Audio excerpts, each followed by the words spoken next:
আমার গায়ে অনেক জ্বর এবং গলা ব্যথা, তো টক জাতীয় কিছু খেতে ইচ্ছা করছিল। সেজন্য আজকে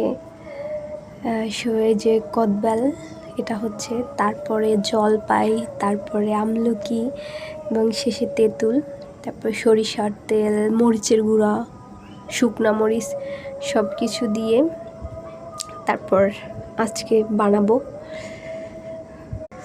আমি আবার টক খুবই পছন্দ করি, তো আমি সারাক্ষণ টক খেয়েও থাকতে পারি, এত পছন্দ করি যেটা।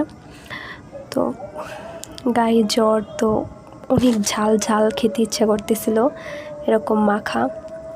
তো সব কিছু মাখিয়ে নিলাম, তারপর আবার সরিষার তেল দিলাম।